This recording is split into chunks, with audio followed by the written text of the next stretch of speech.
Good evening and welcome to the new St. Luke Sports and Events Center here in Proctor, Minnesota for tonight's season opening girls varsity hockey action featuring the South St. Paul Packers versus the Proctor-Hermantown Mirage. Both teams in their season opener coming in and christening this brand new facility here in the city of Proctor, and what was a collaborative effort between Proctor High School or Proctor Public Schools and St. Luke's. And tonight will be mark the first varsity hockey game here at the new facility, and you couldn't ask for a better matchup here tonight, as two very quality programs in the state of Minnesota will be facing off. I'm here with Terry Fawcett. This is Tim Roweeder. What? No. And Terry, thanks for joining us. Uh-oh. Now try it. Check. Oh, there we are. Wow, that's a little. Thought that wasn't a great start to the season, but a couple bugs. But no, glad to be here. This place is absolutely beautiful, and it was kicked off the right way. JV won 9-1, and now we're getting ready to have some ceremonies here from some former Mirage greats. Yeah, we're going to turn it over to our public address announcer Ted Kiefit, who will walk us through the pregame ceremonies, and enjoy.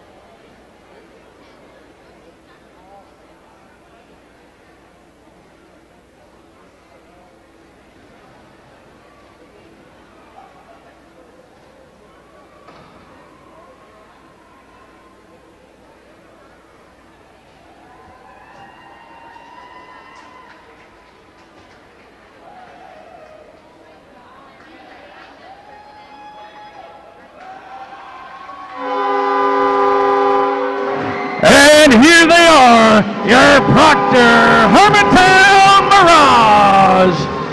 Leading the Mirage onto the ice, our flag bearers are Grace Nichols and Riley Kochbrenner.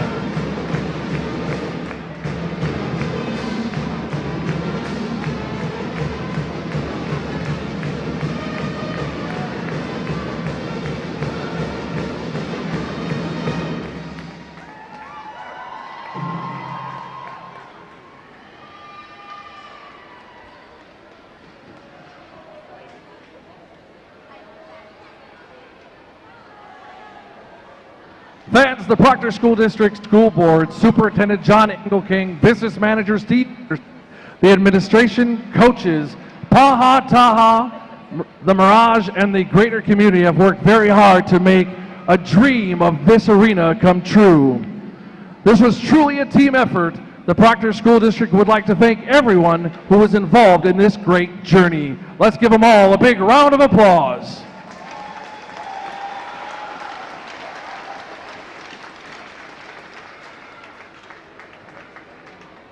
The St. Luke Sports and Events Center is ready for action. Tonight, we're not only opening the arena, but we're also recognizing some past alumni that have helped build the Mirage program, celebrating 25 years of girls hockey in the great state of Minnesota.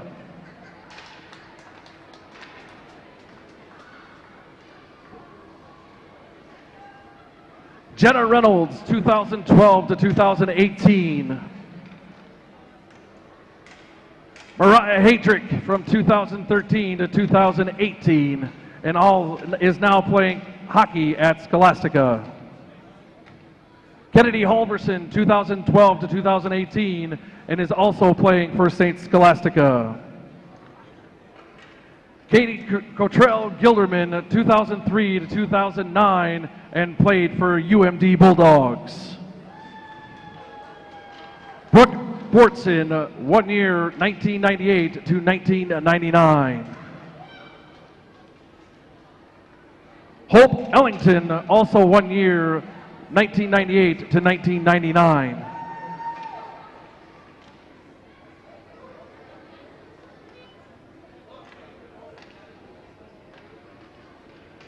Maria Masiosi, 1 year also from 1998 to 1999. Rachel Rossiter from 2008 to 2010. Kaylee Haig Palmer from 2002 to 2007 and played for St. Scholastica. Brooke Strom Morin from 2003 to 2008 and played for the College of St. Benedict.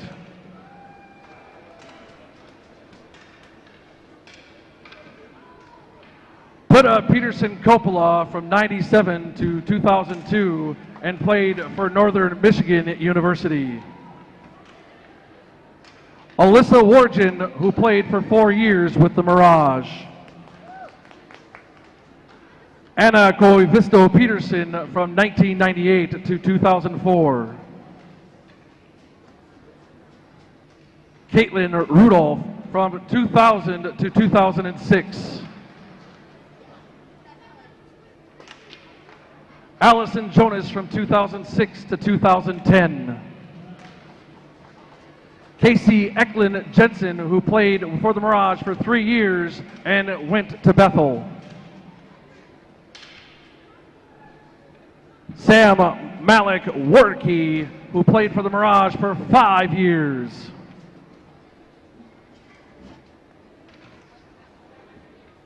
Megan Flesbig Bell, who played for the Mirage from 2005 to 2008. Emily Hulla, who played for the Mirage from 2004 to 2007.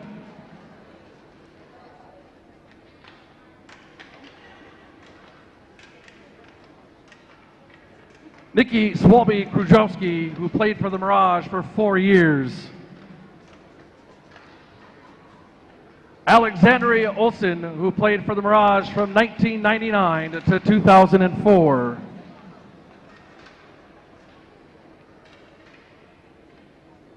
Lisa Moline Filzen, who played from 2001 to 2007.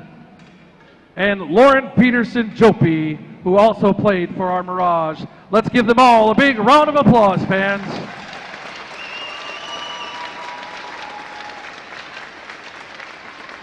We'd also like to acknowledge longtime coach Bruce Bordson.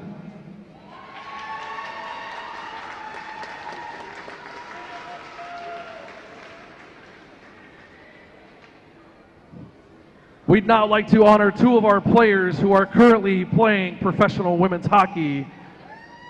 First would be Emma Stauber, played for the Mirage, then went on to play for Division I hockey at UMD. Is playing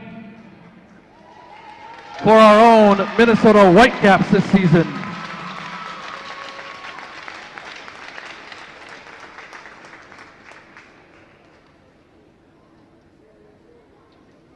We'd also like to recognize Riley Fawcett. She played for the Mirage, then went to Bemidji State. At this time, Riley is playing professional hockey in Germany for Berlin. Her parents are here to represent her tonight. Congratulations to Riley. Congratulations to both Emma and Riley. And fans, let's give all of these amazing hockey alum a big Mirage round of applause.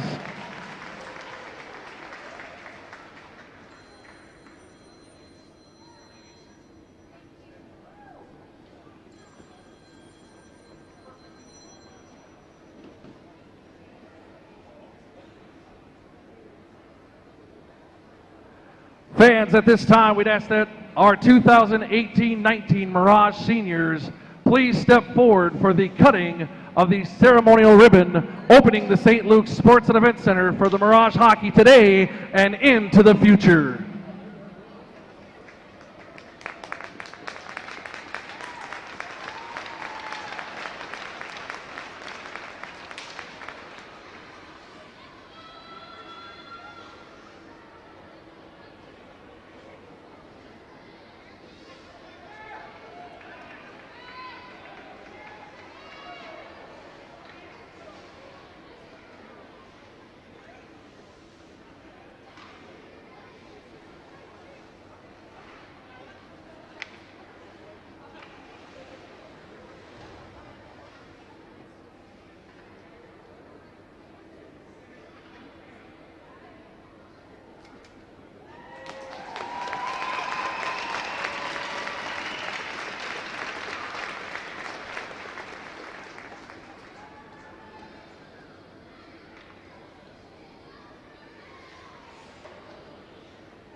And now we'd ask that Dr. David Ruta and Mirage head coach Glen Gilderman please step forward for the ceremonial first puck drop.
And now let's meet the Rails TV starting lineups. First, the starters for the visiting South St. Paul Packers. In net, a junior, number 35, Paige Erickson. At the defense, number 9, McKenna Deering. And number 20, Bryn Sexauer.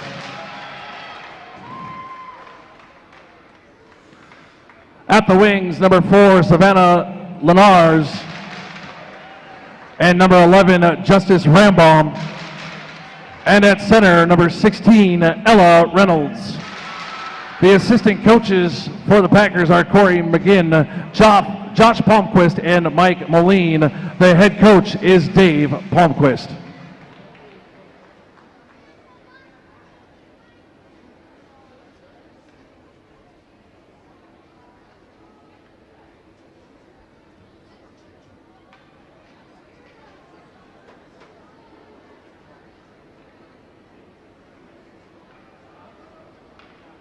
And now let's meet the starters for our Proctor-Hermantown Mirage. Junior, number 25, Braylon Sadler. And number 27, a sophomore, Ella Enick. At the wings, a junior, number 3, Bailey Stokey. And number 11, a senior, Brianna Bryant. And at center, number 12, a senior, Daly Hikes. The assistant coaches for the Mirage are Jeff Gunderson, Jeff Lasby, Tom Cook, Dana Watkins, and Sarah Petty. Your head coach is Glen Gilderman.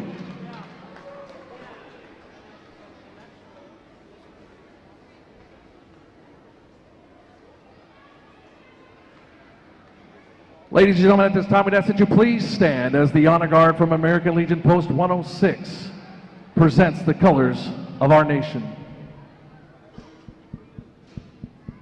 We'd ask that you please stay standing until the flag has left the ice.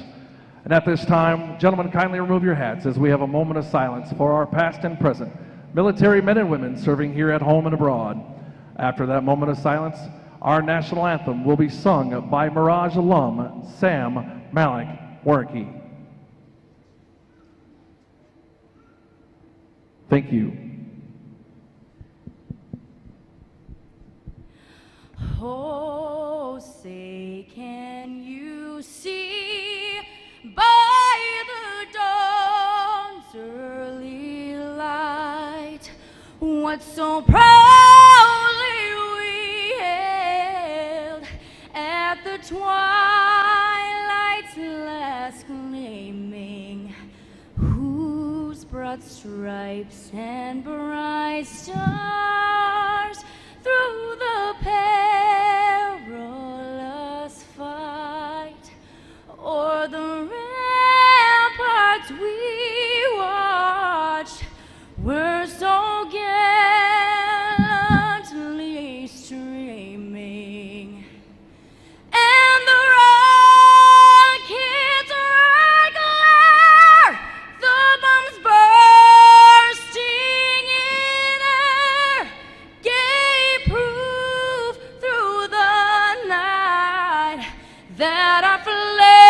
was still there.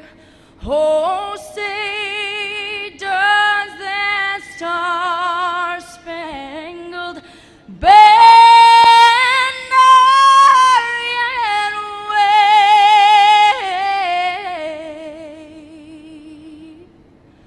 o'er the land of the free and the home of the brave.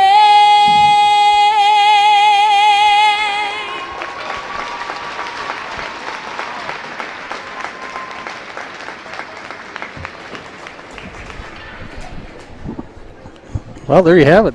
We're back at it. We're ready to roll here in the new Sports and Events Center here at Proctor, and great pregame ceremony to open this facility.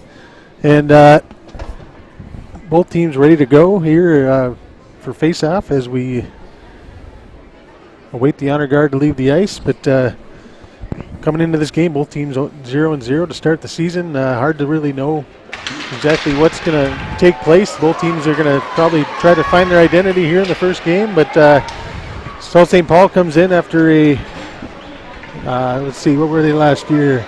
26-2 last year. Lost in the Section 4A finals to St. Paul United, but talk a little bit about what you know about St. Paul or South St. Paul. Well, great hockey program. They've won multiple state championships in the girls program, and last year they had a goalie that ended up going to Cornell, 10 shutouts. We played them last game of the season last year, 2-0 shutout. Had our chances, but goalie was 6'3", and on skates she was 6'5", so it was quite the test. They're going to be ready. They're well coached, but had an opportunity to watch our girls last week too, and they're ready, and they're bringing up girls from a 15 UA program that lost in the state championship to Edina, so we'll be ready for this one as well. Yeah, you talk about the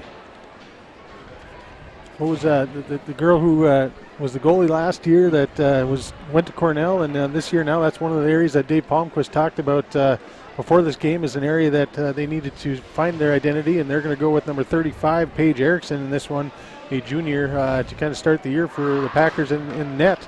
But the other players to watch for the South St. Paul Packers, you have McKenna Deering, a sophomore, number 9, who already committed to Bemidji State as a sophomore and a full ride scholarship. Very dynamic player, but also the second leader scorer last year for the Packers was Ella Reynolds, also a sophomore. She ended the season, let's see, what did he say? She ended the season with 34 points, 12 goals, 22 assists. So pretty good firepower for the Packers. Yeah, and they lost. McKenna Emery had 26 goals last year, and Katie McKenzie was the goalie with 10 shutouts. So here we go. The new era of Mirage hockey is underway, and the Mirage trying to gain control here in the neutral zone, and now the Packers dump it in. Braylon Saylor's back to pick it up for the Mirage.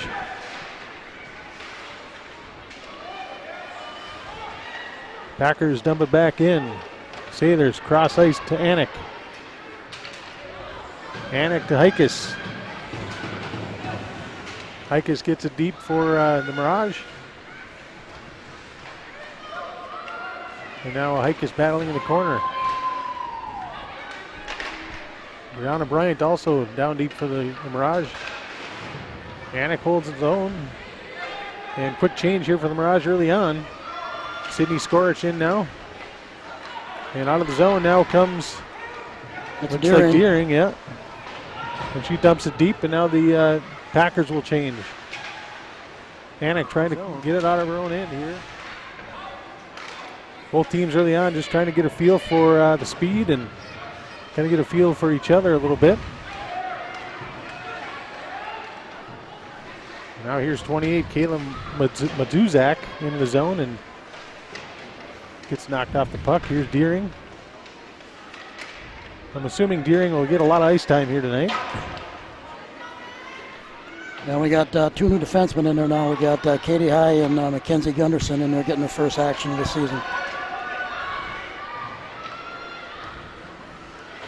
Pass up the boards here to Jarakowski.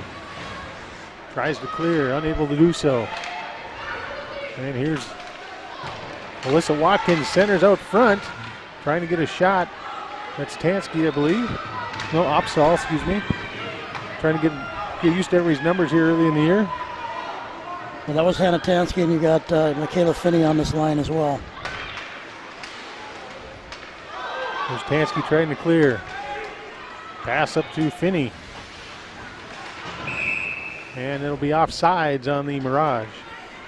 So there was a good glimpse of the youth. A couple of the high-end girls from the 15A, and Alyssa Watkins and Michaela Finney, and a nice feed out front from Watkins. Well, so far no real shots for either team to test these goaltenders early on. Here's Reynolds now, as we talked about. Ella Reynolds, the second leading scorer last year for the Packers. Fawcett trying to gain control. Hikes. Back to high errant pass, and is going to be waved off icing.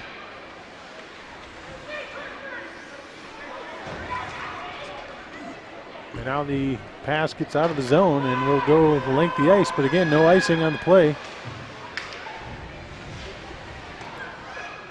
Gunderson now trying to get it out of the zone. Battling the corner here. Good move to get loose. He gets it up to Fawcett. Fawcett trying to break it out. Shot back in, goes just wide. Here's Stokey now. Medill tips it out of the zone. Medill keeps fighting and able to get into the Packer zone, but quickly brought back out. Here's Hansen. Boy, both teams are pretty evenly matched in terms of speed, and both are pretty physical so far. Yeah, Deering's a D1 commit, but we've played the Mirage have played teams in the past where some of those commits stand out right away, and we're skating right with them. So I think it's going to be a pretty evenly matched game. And the Packers dump it back in. Here's Anik. Long pass up ice. Hard to see with this table here. You should complain to Woody. Long shot off the face mask of Erickson, and she holds on, and there'll be a face off to her right here with 12:29 here left in the first period. And again, some decent pace to the game. It's just a little sloppiness with the passing and such. That'll probably improve as we go. Yep, and first shot on goal goes to Michaela Finney there. Out of the zone now. That's Savannah Lunars that gets rubbed out into the boards. And now Tansky.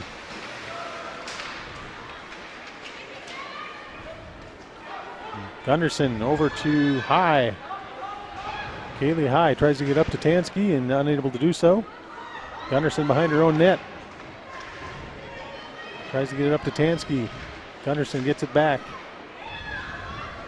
Now here comes Alyssa Watkins through neutral zone with some speed. Watkins with a great chance here and brought down there. And it looks like the net may have come off, but no whistle. And a long shot. That was a little caught Gray off guard a little bit. She's able to kick the pad out.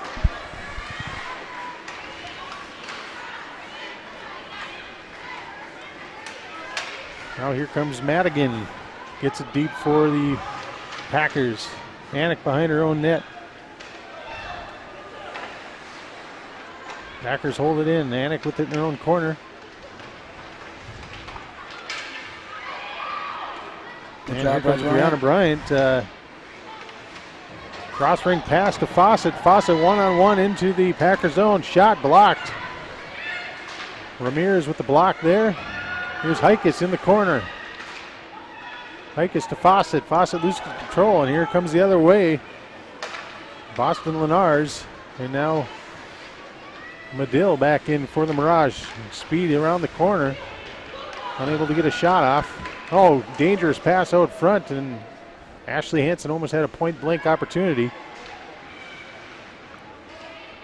Back to the point to Sailors. Sailors with the shot. Blocked out front, and this will be cleared all the way down. And this will be icing on the Packers, and with 10:22 remaining, our score is still 0-0, and the Mirage with 2 shots on goal so far to the Packers 1. Well, starting to apply the pressure on them a little bit. Now we're going to see a little bit of change up here on that third line. We're going to get Aurora Upsall's first action of the game. And they do now say the net is off. Thought I saw it move. So Watkins, Upsall, and Finney out there now for the Mirage with Sailors and Katie High at the point.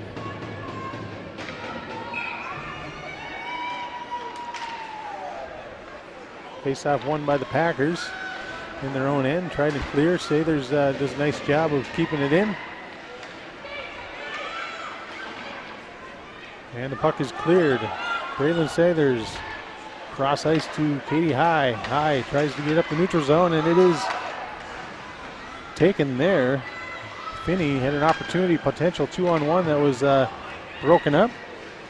Gunderson now battling for it. And we will have an offsides. And pretty fast line changes here early on. Yeah, I think that's by design. Get the young kids comfortable playing in varsity hockey, and get them off. But I think everybody's settling in now after all those pregame activities. It's now we can just play hockey. Get warmed up again. Packers dump it in deep, in control behind the Mirage net. Pass out front, dangerous play there, and now Gunderson clears it up to the point, and the defense fans on it, so it goes down deep into the Packers zone. Trying to clear, good poke check there by Fawcett. And now Rambam through the neutral zone, over to Lenars. Lenars shot blocked there by Anik. Anik with control. Anik pass up to Fawcett, who tips it into the Packers zone, and the Mirage will make a change.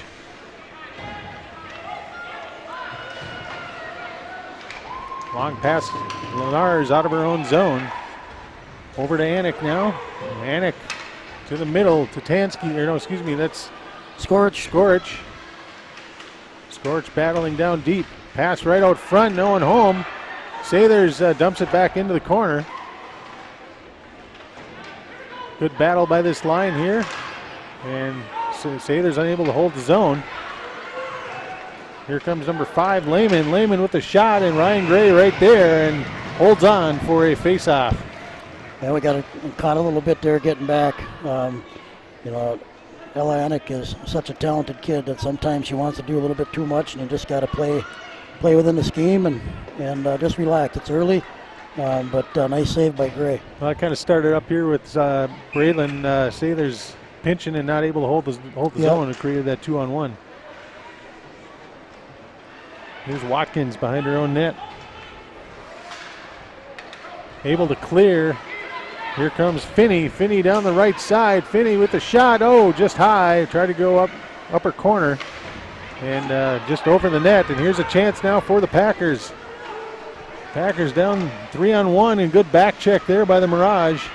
Able to stop a great scoring opportunity, and no shot even in that 3-on-1. That was a great back check by Michaela Finney, who missed a shot, and that actually, she won't miss very often. She's pretty accurate, but for her to get back and play the other end of the ice the way she did was terrific.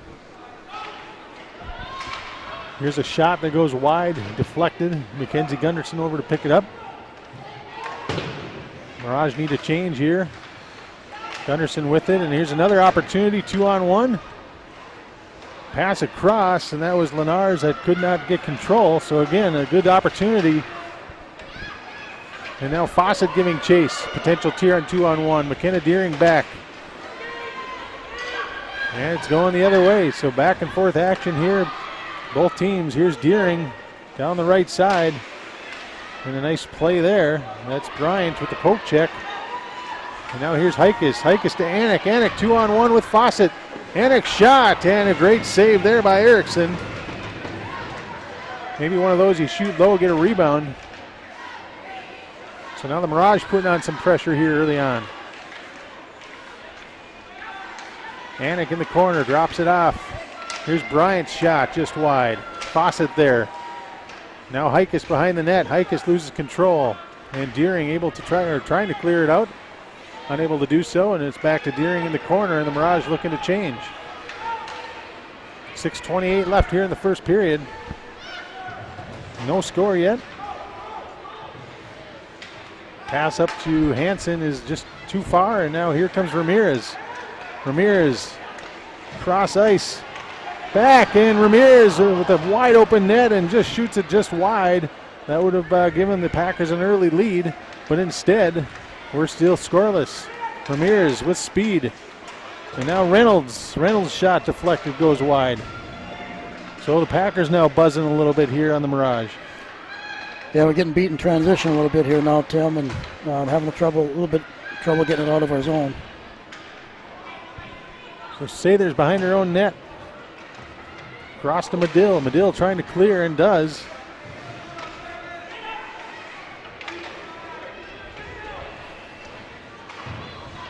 Ogren battling for it for the Packers. And Sailors just gets it out to neutral. Tansky giving chase. Deering with it now. Deering with speed through the neutral zone. Good stick check there by Tansky, able to knock her off the puck. In behind the net. Boy, Deering's logging a lot of ice time early on here. Here's the pass up to Finney. Finney down the left side. She's got Tansky with her, but unable to control. Knocked off the puck. Little slash there. Ogren shot blocked by Gunderson.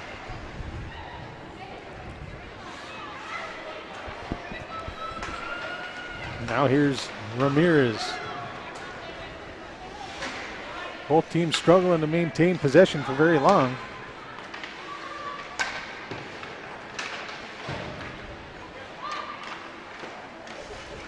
Hikus battling.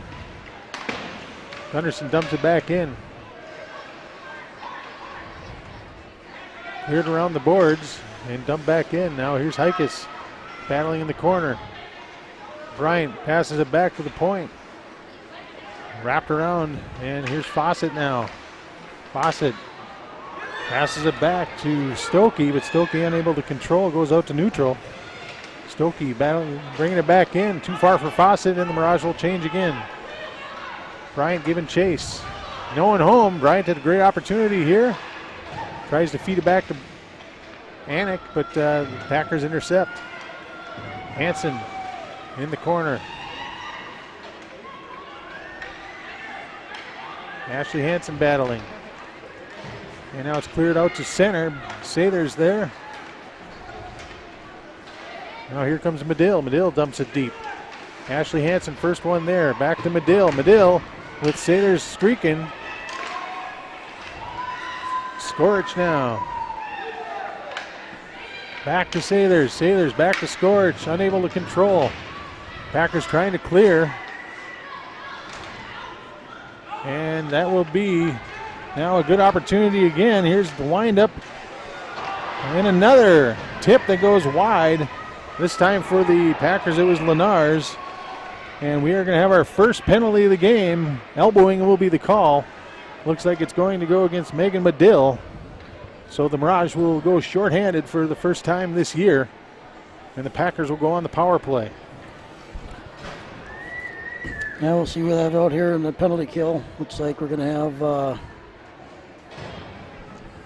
Brianna Bryant and Katrina Martin. Katrina Martin's first action of the year. Well, last year the South St. Paul Packers were 13 for 79 on the power play, 16.5%. So we'll see a brand new season, obviously. So Deering with it in her own zone. Cross to Ramirez. Ramirez back to Deering. Deering kind of playing quarterback of this power play for the Packers. Dumps it in deep, around it goes.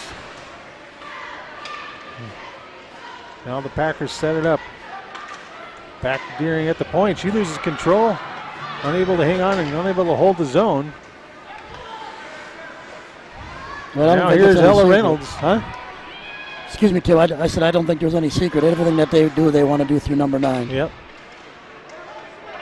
Back to the point to Ramirez. Ramirez over to Deering. Deering looked like she wanted to shoot, but lost control. Back in behind. Anna giving chase. And loses control behind the net. And out front, dangerous area. And now will be cleared. And little switch. looks like the defensive pair switch. Looks like Ashley Hansen. Ashley Hansen on the ice. Here's Lenars. Lenars dumps it deep. Yeah, Gunderson and Sathers on defense. Still got Martin on the ice though. 33 seconds left in the power play. Sexauer with it now for the Packers. Oh my gosh. We got lucky there. We actually had 5 people on the ice. They didn't see it.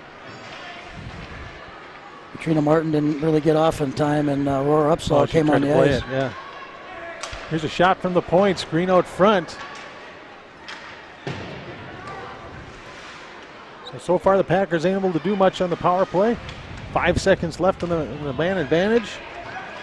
And it's cleared, so that will end the power play for the Packers. Here's Sailors now in her own zone. Tries to feed Hansen at center ice, but it goes too far. That'll be an icing on the Mirage. So 0 for 1 now on the power play are the Packers. And like you said, they tried to do everything through Deering and also Ella Reynolds. Couple potential chances there, but nice job by the Mirage penalty kill. Yeah, especially for the first time out this season. You know, back in the scrimmages last week, they didn't do any special teams, so that's their first live action of the year. Deering shot blocked out front. Fawcett clears the zone. Deering with it again. Hikus trying to knock her off the puck now. Deering through neutral ice. Ella Reynolds knocked off. And Hikus cross ice. Mirage looking for that home run pass a couple different times here.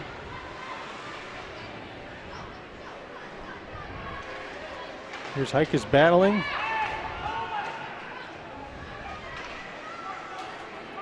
Looks like that's going to be the period. Yeah, 3 seconds left in period number 1. And there you have it. Our score after the first period is 0-0. And a pretty entertaining first period. You know, I think both teams now are kind of into the rhythm of the game a little bit and got that first game jitters out of the way. You know, like you mentioned before the game, this is kind of a section final environment with the big crowd and all the fanfare and all that stuff that comes with it. But I thought, you know, they settled in just fine, both teams, and should be an entertaining rest of the game. Yeah, I thought they played, you know, fairly well considering all the pregame activities, and this game is at the new rink has been hyped up for quite some time, and so to come out there and be as focused as they were in the first period and kill a penalty, I thought speaks very well of them. That being said, you know, you mentioned it about midway through the period that not a lot of controlling of the puck, and so that's an area that you got to improve here in the second period. Yeah, I think the first team that really kind of gets their stick handling and their passing under control is going to have definitely the advantage because, like I said, it's, you know, 4 shots to 3. You know, there's really not a whole lot of things being thrown at the net right now. So no, but you know what? They're every bit as good as the Packers are. This is, you know, and it's a home rink environment, and again, another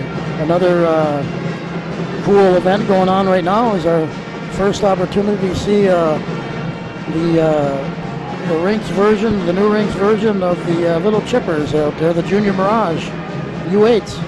The future. Well, you talk about this facility here, you know, definitely a great community event tonight. Free food, you know, just an amazing crowd here tonight coming to watch this game. But, I mean, overall, the facility itself, what are your thoughts? What, you know? It's unbelievable. It exceeded my expectations. I was here early when some parents helped, you know, paint the girls' locker room and hadn't been back because had other obligations. So the first time I came to the new place was tonight. Walked outside to see the big neon sign on the outside, and then walk in here and see this. And I said to a few people tonight, this is where the section championship game should be played at from now on. I mean, this is I mean, the sight lines in here are unbelievable.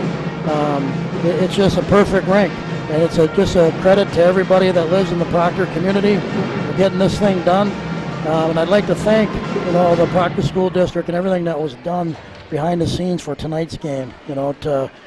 To the band and the food and just the effort that everybody did behind the scenes. There was a lot of private donations too that people are pretty tight-lipped about. They like to help out. They don't necessarily want any credit for it. And there was a lot of that went on, and now we get to see this firsthand, and it's just a thrill to be a part of it. You talked about tonight's game, South St. Paul. Dave Palmquist, a coach that is in the Coaches Hall of Fame, High School Coaches Association Hall of Fame in 2013. A guy that I read a thing that he coached in the first ever girls hockey game in Minnesota. He's been with South St. Paul since they started that program, just like Glen Gilderman here. Kind of got this program going and has been here ever since. And it's fun to see before the game all the alumni and people coming back, and Glen kind of through the years has developed a program that's kind of been a family and a family atmosphere, bringing two communities together, Proctor-Hermantown. It used to be Marshall as well. But two coaches that are developing two great programs, and it's fun to see them square off in that first game of the year. Well, and two Hall of Famers. Glenn went in the Hall of Fame at the end of the season last year, and his relationship with his players is why you've seen 21 of them here tonight. And, and then the recognition, of course, he talked about Marshall, formerly part of the Mirage program. Their best player, Emma Stauber. And so great to see Emma back here, taking time out of her professional schedule with the Whitecaps, and of course was a UMB Bulldog after she left the Mirage, and just a great young lady to see her come back here. And then of course Riley Fawcett's parents to come back here as well. And she's in Germany, right? She's in Berlin. I talked to her on FaceTime before the game, and she was thrilled. And it's a big deal to have the Mirage have their own wall here on the rink to pay tribute to former players now, and college players are going to be up there eventually, and it's just a neat deal. And to have a Mirage logo on the ice and then Mirage logo on the end of the rink, just an awesome deal. And again, that's a credit to really the Proctor community, and then to Coach Gilderman and his staff for everything that they've done to make this a family environment. Well, it's exciting. You see all the blank wall space. It's exciting to see kind of the blank slate and what it can be eventually down the road with all the different things that'll be added. And it being the first year, the building, you got to get everything set, but then you can start adding those other things as we go. And I know Anthony Wood, who's kind of the manager of this site, has got a lot of plans of dressing this place up. Yeah, I had a meeting with Anthony and Dan Stauber the other day, and I joked around. I said, I got this poster of myself when I played college football that hangs in my man cave that nobody cares to see. I said, do you think I could bring it over to the rink and hang it? He goes, actually, you should. We'll hang it in the girls' locker room, see how long it takes for them to notice. But I'm not sure number 6 for the Mirage would care for that. Right. Yeah, talking to Dave Palmquist again about their team a little bit. South St. Paul coming in, as I mentioned last year, lost in the section finals to St. Paul United.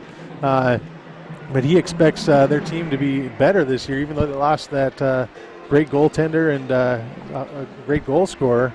But he feels like his team is a little more balanced this year. And he said the big question mark obviously is the goaltending that they're going to have to try to figure out. So it's probably a team that the Mirage could see down the road, maybe in a state tournament, or a team that, like you said, is a great way to start the season. Yeah, and you talk about goaltending.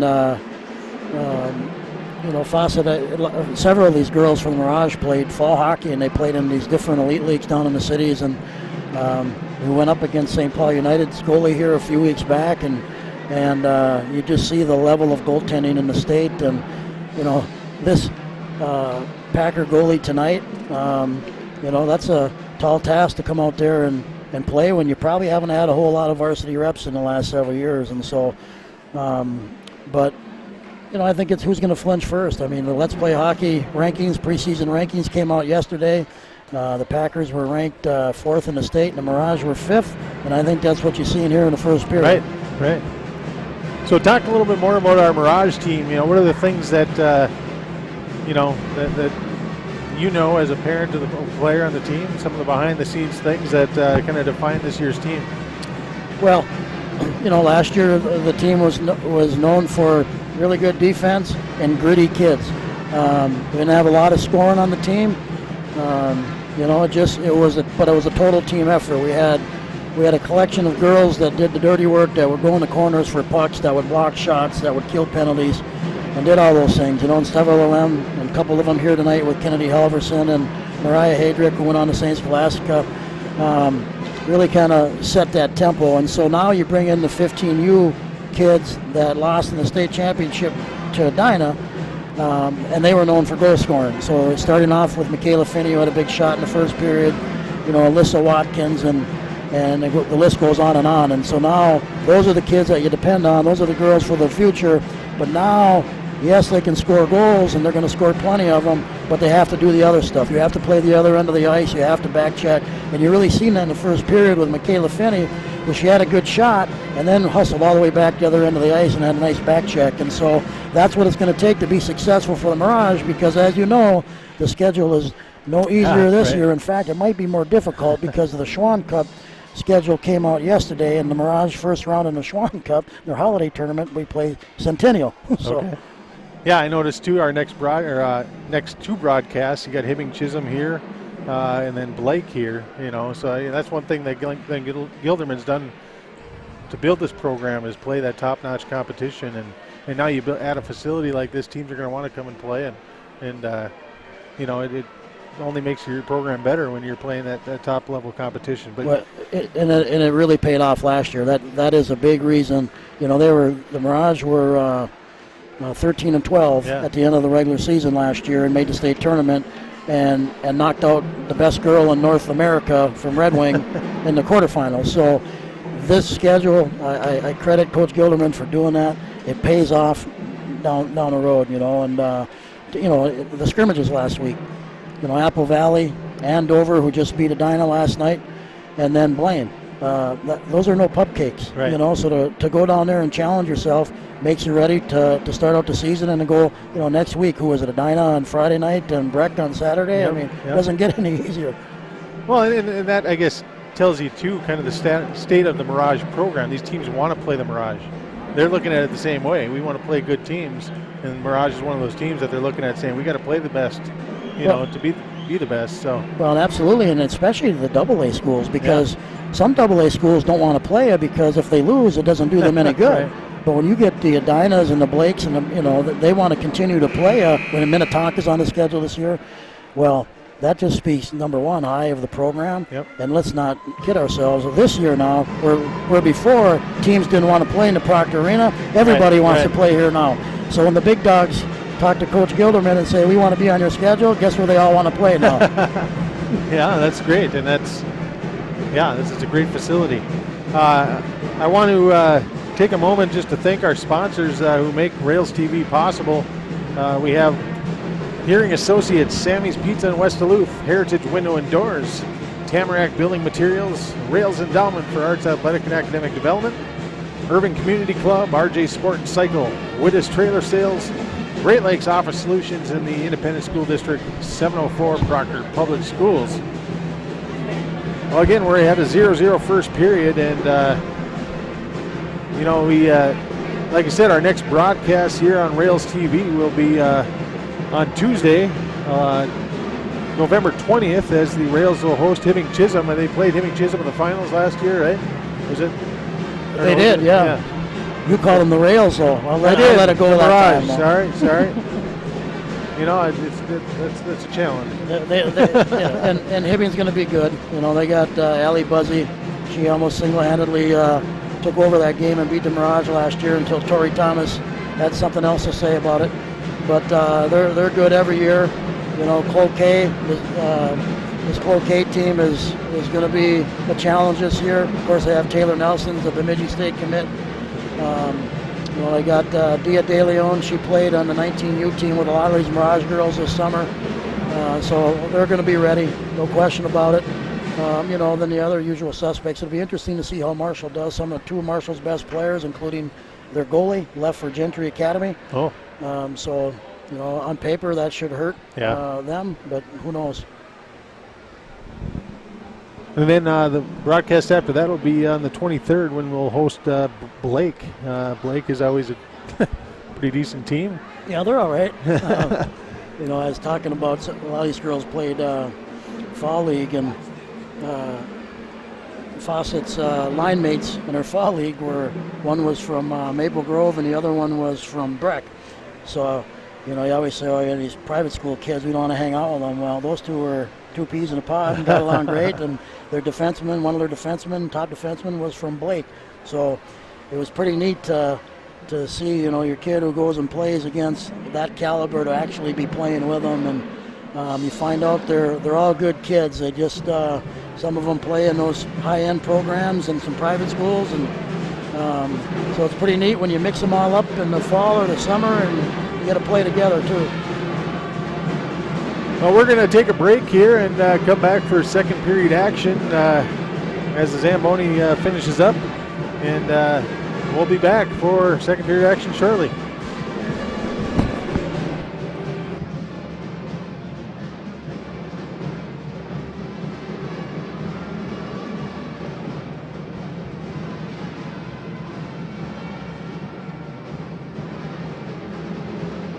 Researched very well, and I chose Heritage Window and Door. They install the windows, take the old windows out, but they had a good reputation.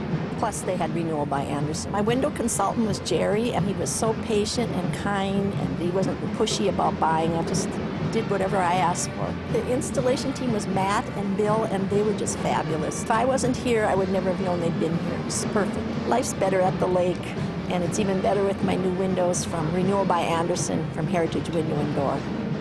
You're going to get the best service possible. You will find out that your life is going to be better because you can hear better. I can hear again. They're always here and willing to help their clients. I knew that when it was time for my own, I would have not any problem coming to them. Friendliness makes you feel welcome. The professionalism of the practice of audiology gives you confidence that you are in the right place. At Wittes Trailer Sales, we sell all your hauling needs from tractor trailers to enclosed trailers, snowmobile trailers, and much more. Shop the largest selection of Mahindra tractors in the area. Stop by and enjoy friendly service and sales for all your parts, accessory, and trailer needs today.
And welcome back to the Proctor St. Luke's Sports and Events Center for tonight's season opener.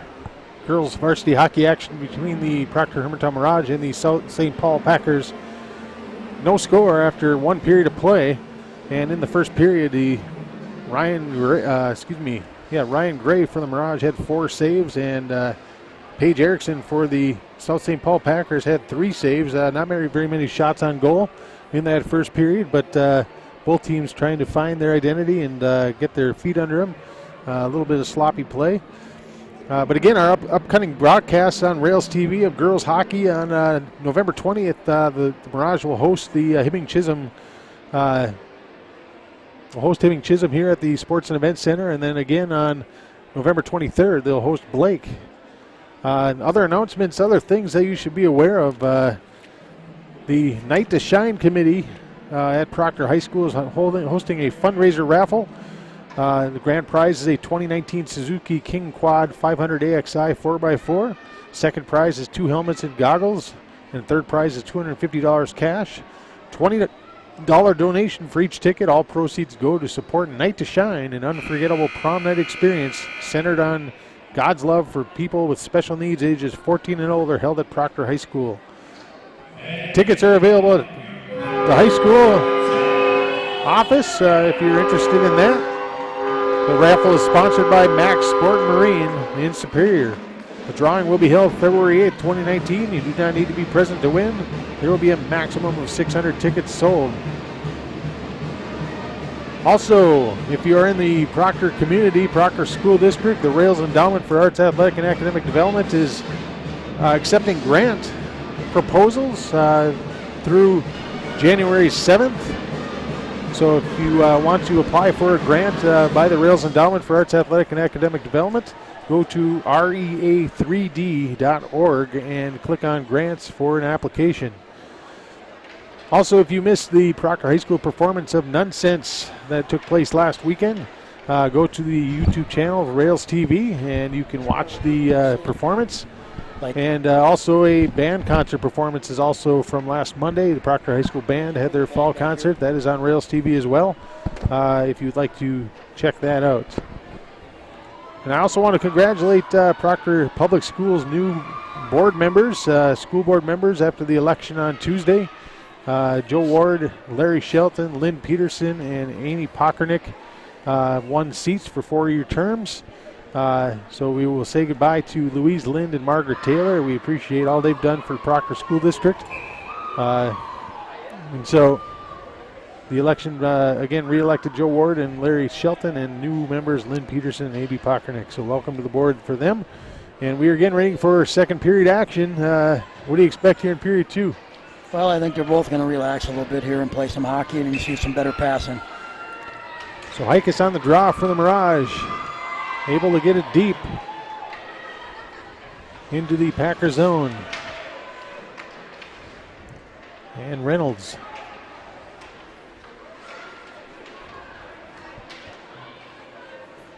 And there's icing on the Packers. So very quickly there'll be a face-off to Erickson's left. And the Mirage will change. So you have Skorich's line out there. Ashley Hansen now giving chase.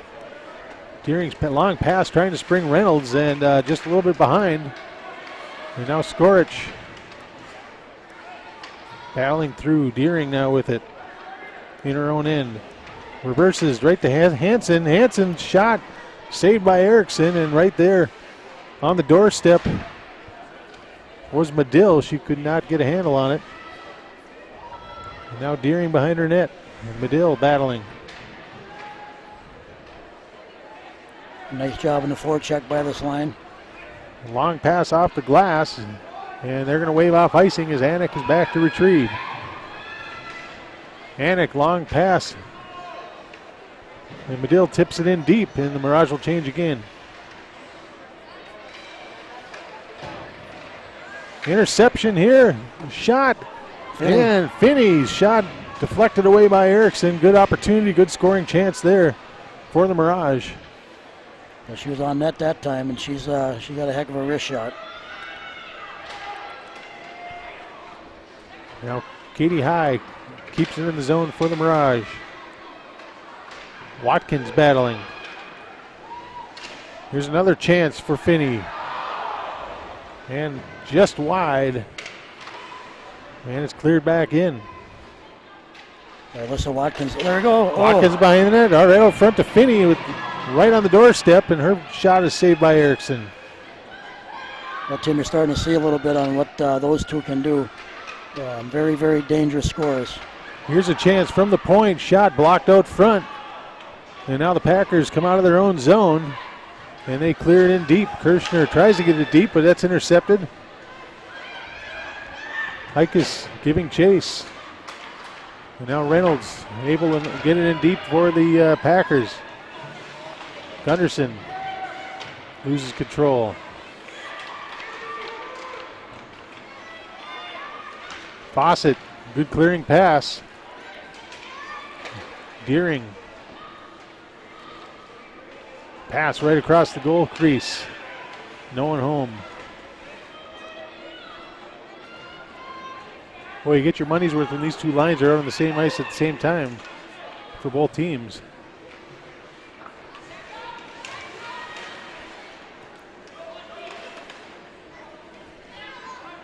Ella Reynolds for the Packers. Pass intercepted. Here comes Fawcett into the Packers zone, loses control. Reynolds now with it. Intercepted again. Lenars can't control. Here's Anik. Anik up to Skorich. Skorich gets it in deep. And now the other way with it comes Reynolds. Reynolds pass intercepted by Stokey, who dumps it right back in. Now here comes Deering. Deering with speed through the neutral zone. Shoots it in on net. Gray steers it to the corners. Anik. Pass too far for Medill, and that'll be an icing on the Mirage.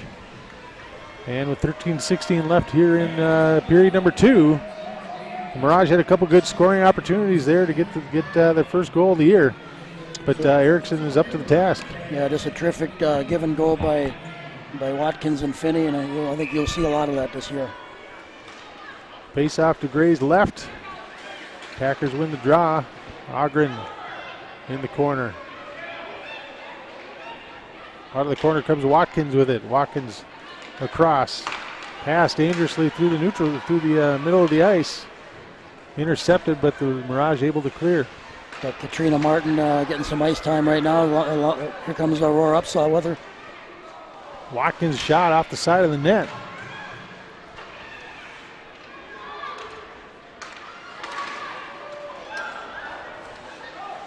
Now Sathers with it into the Packer zone, and there's going to be a penalty, and the Mirage will go on the power play for the first time tonight as Sathers is brought down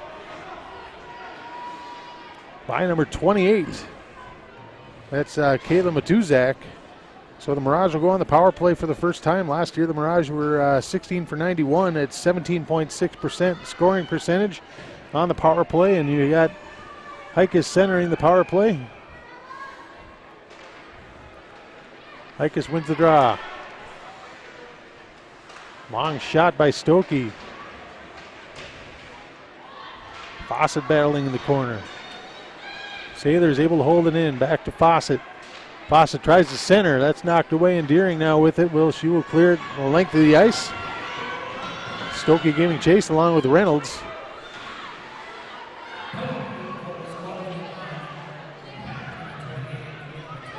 And the Packers doing a good job of keeping control. Here's a spin and a shot by Deering, and Ray will hold on. So a minute 22 left in the power play. And both squads will make some personnel changes here. Yeah, now, little promise at the beginning of that, and then then a turnover in our own end. So Skorich centering this line now. Anik in there as well. Anik in her own zone, spins away from pressure. Passes up to Skorich down the left side. Skorich in the corner, maintaining control. Back to Finney. Finney to Anik. Anik across to Watkins. Her shot goes behind the net.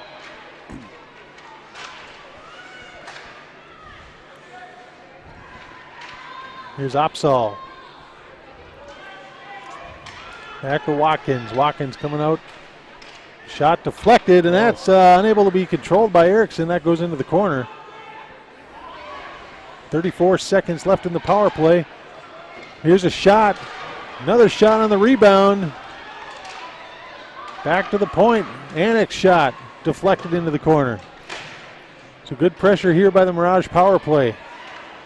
Really nice low Oh, shot. Anik knocked off the puck by her own player. And now the Packers have a chance. Lehman into the zone. Here's Watkins through neutral zone. Over to Heikes. Heikes shot through the legs of the defender, and Erickson with a good save there. And a long pass is a little too far, no icing, as the penalty has expired. Now Sather's pass into the neutral zone. Tipped into the Mirage end. Stokey up to Fawcett. Fawcett trying to battle Reynolds.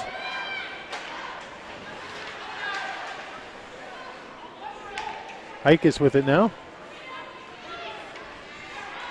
Heikes intercepted. And now Reynolds in her own zone. Reynolds fans on the pass. And that'll be offsides as it looked like Watkins came on the ice. That door for the box is on the offensive end there in the Packer zone. So wait a split second more to touch the ice. He got a good break there. Yep, and the in this arena you got your penalty boxes on the opposite side too. So I'm getting used to on some nuances of the new rink. Boards are straight. The stick doesn't get stuck in them. Here's Gunderson now in her own end. Still battling in the corner.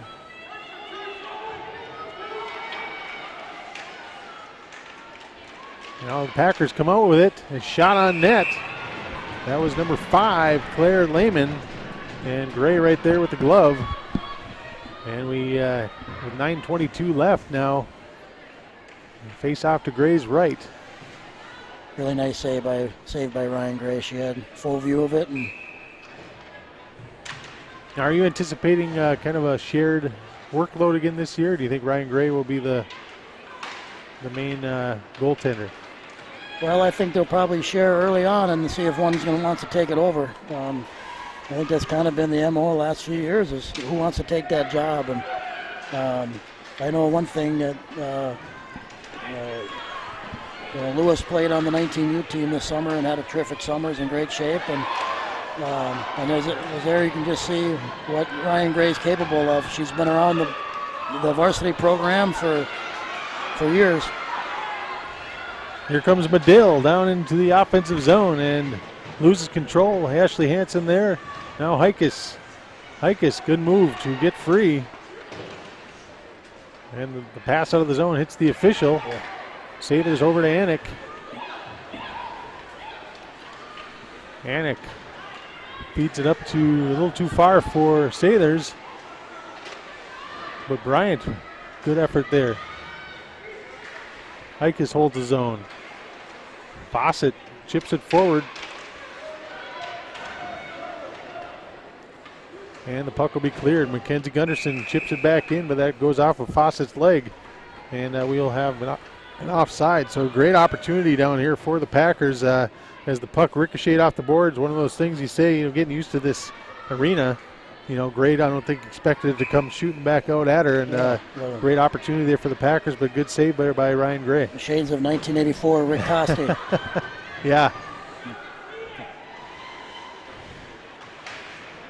That was only was two. Was that against Bowling Green or RPI? Who was that? Bowling Green. Yeah. 4 overtimes, I think.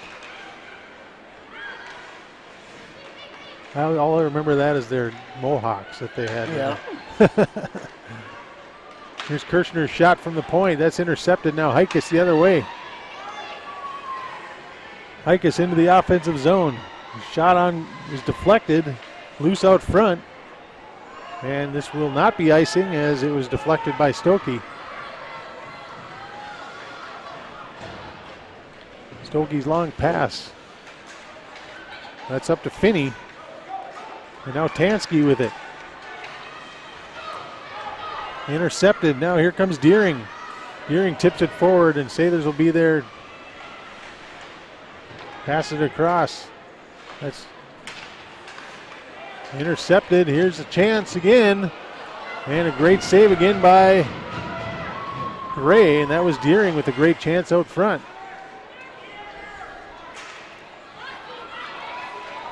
Here comes Finney. Finney with the chance. Got Tansky with her. Finney shot right into the midsection of Erickson. And we will have a face-off in the offensive zone for the Mirage. 6:41 remaining here in a scoreless game in period number 2. And I think that's Finney's 4th shot tonight. You know, she's had some great opportunities, hit the net on 3 of them, and you don't see her miss very often, so you can tell it's early on in the season. Face-off won by the Packers. Here's Lenars out of her own end. Pass across. Here's a shot just wide. Skorich battling for it.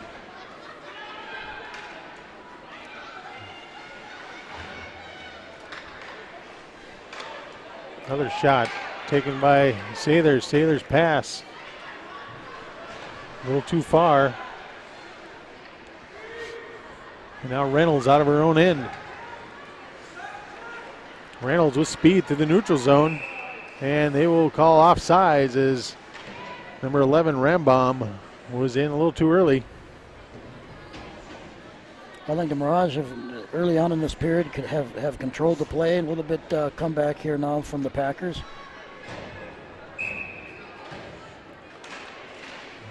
So Mirage top line out there. And now Deering. Deering cuts to the middle. Runs into a couple of Mirage players. And now here's Fawcett out of her own end. Caitlin Fawcett loses control. And an errant pass goes all the way back to Erickson. And she covers up for a whistle. Well, Deering got introduced to Bailey Stokey back here. Well, it's one thing, you know, at least little cute toe drags people like to do, but, you know, I wouldn't do that too many times, especially if Braylon Sailors is standing down there. There's a shot from the point, that time by Anik.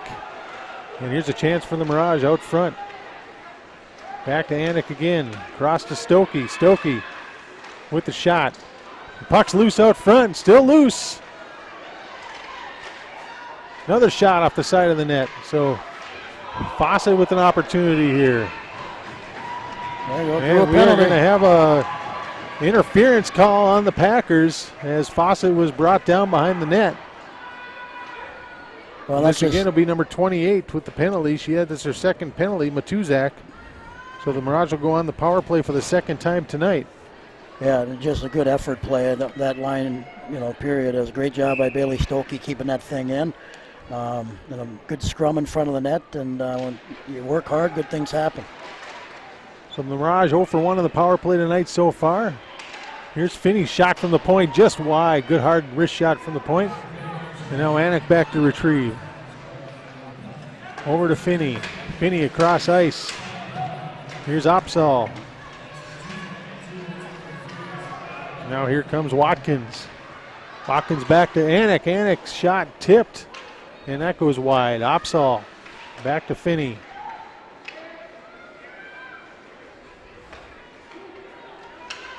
Finney with control over to Anik. Anik dumps it in, and that's to Watkins. Watkins over to Finney. Finney holding on. Hey, there it is! Goal for Finney. Michaela Finney with the first goal for the Mirage here this season. And the first goal for the Mirage here at the St. Luke's Sports and Events Center. The Mirage on their 15th shot of the night. Finally break through on the power play. Michaela Finney with the power play goal.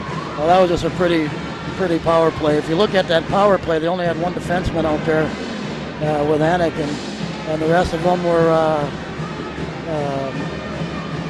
rest of them were forwards. You know, to have Finney out there, that was her 5th shot of the night, and I thought Glen was waving over here, but he wanted the puck for Michaela. So first varsity game, and you get a goal. But after 5 shots, she earned that one tonight, and that's the sniper ability that she brings. So we'll hear from Ted Kiefit, who got the goal and the assists.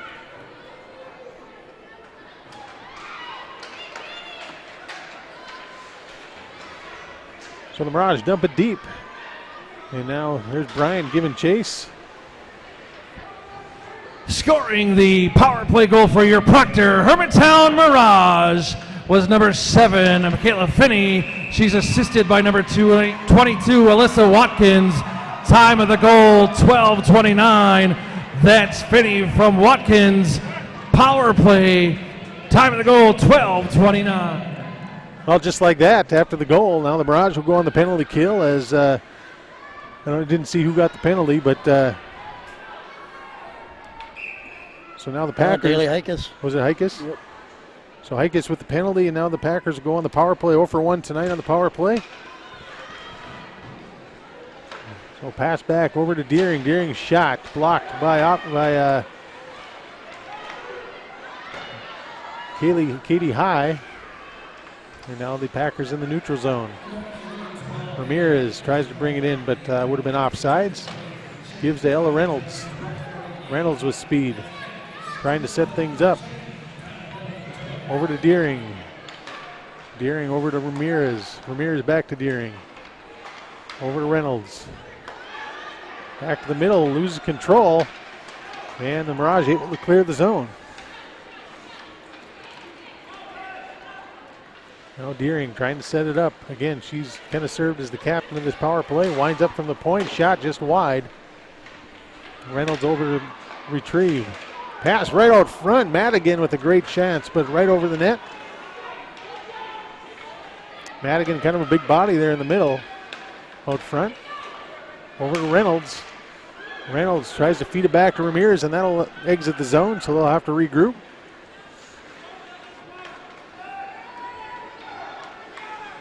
Ramirez over to Deering. Deering walks right in. That's blocked out front, and the Mirage able to clear. Well, they can get some fresh killers on there. They're starting to suck gas.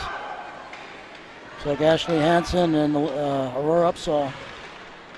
Here's Ramirez, just dumps it deep. Back is high. 21 seconds left in the power play. Good job so far by the Mirage to stop any scoring opportunities. Here's Deering in the neutral zone, waiting for her teammates to get back on sides. Lenars looks like she's injured. And now here comes Hansen. Hansen with a chance, 2-on-1 with Hikus. Or excuse me, with That's Upsaw. Upsaw. And now the Mirage are at full strength, but here's Lenars for the Packers into the Mirage zone. She will regroup, but loses control. And now Sailors able to tip it across over to Stokey. 1:55 here left in period number 2. 1-0 our score. Mirage with the lead. Long pass. Hansen able to get a stick on it to avoid the icing. And now that one looks like it deflected off the pad on the. Now Stokey battling in the corner. Watkins chips it out. That's right to Finney. Finney gets it knocked away.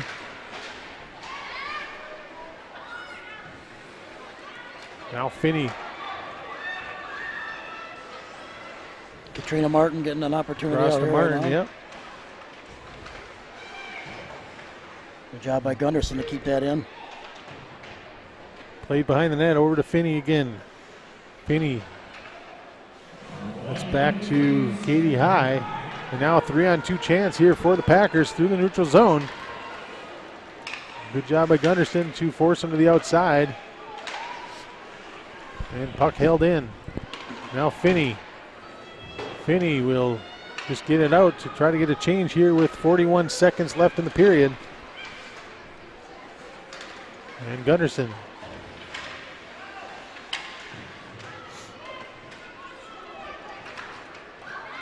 Here comes Watkins, she tips it deep. Looks like Skorich there behind the net. Out of the corner come the Mirage. Here's a shot, and where is it? Erickson looking behind her. Kind of a sharp angle shot, but Erickson able to hold on for the save in the faceoff with 12.2 seconds remaining here in period number 2. Well, we've outshot them 14-4 this period. A heck of a period for the Mirage. Face-off in the Packer zone. Tried long pass. Here's a 2-on-1 chance for the Packers. Lenars streaking with Reynolds. Reynolds to Lenars, and a great save by Erickson. Or excuse me, by Gray. And that would have been a tough one to give up right at the end of the period, but nice save by Ryan Gray to keep the game Packers scoreless here. So after 2 periods of play, our score, your Mirage 1, the South St. Paul Packers 0. And as he mentioned, shots now 17-9 in favor of the Mirage. They definitely kind of kept control here quite a bit throughout the period, got the best chances. Yeah, absolutely. You know, the big goal there, that was in a power play, wasn't it? With Finney and Watkins, and like I said, there was 4 forwards on that power play, and with Ella Anik out there, and great passing, and Finney just sniped it. And then a big save here on the other end by Gray, and I think Gray's on tonight. You know, we got to limit our mistakes in the 3rd period. I think we've been caught a few times and given up, 3-on-2 breaks. But if we can minimize that, another big reason for the success of the Mirage last year, when we talked about how good their defense was, they didn't give up a lot of shots, and that's just a sign of a good defense. If you're eliminating how many shots and not giving up a bunch of rebounds, and through 2 periods you've only given up 9 shots on goal to the number 4 ranked team in the state, who only lost 2 games last year. Yeah. So, and if they're supposed to be better this year, that tells me that our young defensemen that have coming up, most of them, with the exception of Sathers and Anik, all the other defensemen are new. And to have an opportunity to get out here today and do what they've done through 2 periods is pretty outstanding. Yeah, you talk about goaltending this year. Last year you had Ryan Gray with 22 games played, Samantha Lewis 23 games played. They pretty much went back and forth all year. Like you said, it'll be interesting to see how Coach Gilderman and his staff handle that. If one of these goalies kind of takes charge and takes ownership of that position. Yeah, it's been like that for a while. The only difference, Lewis played in the 15s program with Caitlin Fawcett and some of the other girls when Gray was up, backing up in the varsity. And so Gray's been in the varsity program a little bit longer. She was the goalie they went with in the state tournament last year. But again, I've been around Samantha Lewis for years, and when she's on, she's very, very high end, and that's a great problem to have if you're a coach. Right. Who wants that job, and who's going to play well tonight? And somebody's got to come out here and take it. And they're both seniors. You just want them to be able to support one another, and I know there's some terrific goalies coming up too. So even though they're both seniors and you lose them after this year, the future is bright in the goaltending for the Mirage as well. So again, the shot 17-9 in favor of the Mirage. So 2-period total in terms of saves for Ryan Gray, 9 saves on the game, and for Paige Erickson for the Packers, 16 saves so far after 2 periods. Again, the only scoring was a power play goal with 4:32 remaining in the 2nd period. Michaela Finney scored on the power play, assisted by Alyssa Watkins. So that's our only scoring. So heading into the 3rd period, we have a 1-0 score. So the packed crowd here is a pretty entertaining game. Yeah, it is. I mean, there was a little more open ice that time around, and I think you're starting to see what some of these girls can do. Go back and talk a little bit about Aurora Upsaw. Might be the fastest kid on the team. Sophomore, obviously we know her sister, Olivia, who now plays at Lake Forest University. huge shot that Olivia bring as a defenseman. Yeah. And now Aurora's a totally different player. She buzzes. You've seen her out here in the middle of the ice. When she's under control, boy, she's a weapon because she is so lightning fast. And now you've seen that they're starting to trust her a little bit more here in that second period. She was out there on the power play. She's been out there on the penalty kill. And so there's going to be a lot of different combinations here in the first few weeks about who plays with who and who's on what. And again, good problem to have if you're the coaching staff, because you're going to need them all throughout this season. And it's just really, really rewarding to be able to watch these young girls come up. Mackenzie Gunderson being another one. Obviously comes from a hockey family. Her sister was a captain here. Her sister was a defenseman. Mackenzie 2 years ago was injured, comes back, plays 15 UA last year, and now you see her out there today rubbing people off in the corner. Yeah. She's super strong on her stick, and future's bright. Yeah. Well, that's one thing, I noticed about Coach Gilderman and his staff, Coach Gunderson, Coach Lasby, those guys. I mean, they're not in a hurry to do stuff. You can come into a game like today saying, it's South St. Paul, we're going to play our top people. But no, you know what? We got to develop these young players. We got to be patient with them. They're going to make mistakes. They need to grow a little bit and get that experience. And even though we play such a tough schedule, Coach Gilderman, I think, and his staff do a good job of saying, you know what, we're not going to sacrifice development for trying to get a win here or there. Well, I think that's a great point. In fact, in the parents' meeting, he always talks about it's a process. Yeah. And you'll see that if you come and you watch the JV game. Some of these girls that you're seeing out here on varsity, almost all of them, are playing at least one. They're playing a period of JV. Doesn't matter who you are. If your last name's Anik or if your last name's Finney, it just doesn't matter. You're going to play, and that's where you get better. And he's always in the corner, in the window or in Hermantown Arena, always looking. And these girls know that if you play hard, you're going to get rewarded. You're going to have your opportunity on the varsity. But it just doesn't matter who you are, who you're related to, where you came from. Guess what? You're going to earn your ice time on the varsity, and there's no better way of doing that in JV. I can remember a story a couple years ago. Tori Thomas was out for 13 games with a shoulder injury. What did he do? Made her play in the JV game. Now, Tori didn't like it very much. Right. But guess what? She was pretty good in the JV game.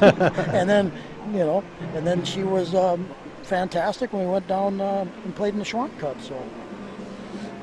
Well, we're going to take a break here and go and get our water refill or whatever we need here, and look forward to an exciting third period. So we'll be back here momentarily as this game will resume.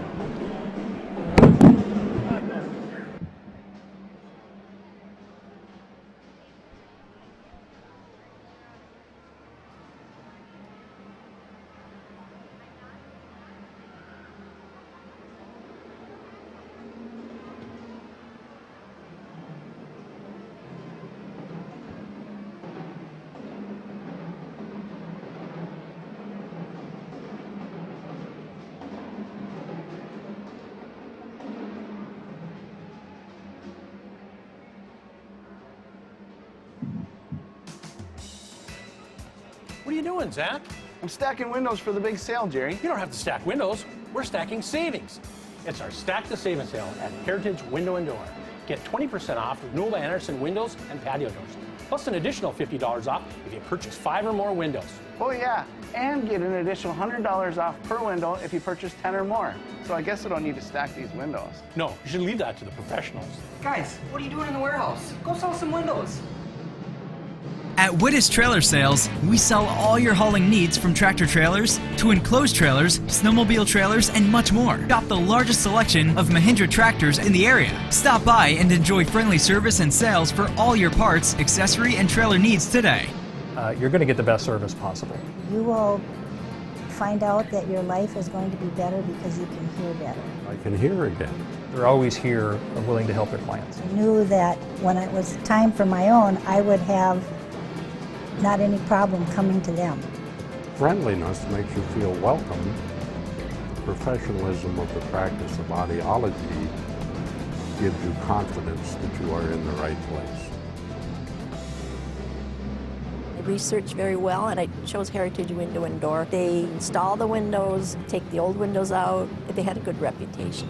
Plus, they had renewal by Anderson. My window consultant was Jerry, and he was so patient and kind, and he wasn't pushy about buying them, just did whatever I asked for. The installation team was Matt and Bill, and they were just fabulous. If I wasn't here, I would never have known they'd been here. It was perfect. Life's better at the lake, and it's even better with my new windows from Renewal by Anderson from Heritage Window and Door.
And we're back here at the St. Luke's Sports and Events Center here at Proctor, where the Mirage have a 1-0 lead over the South St. Paul Packers as we get ready for period number 3.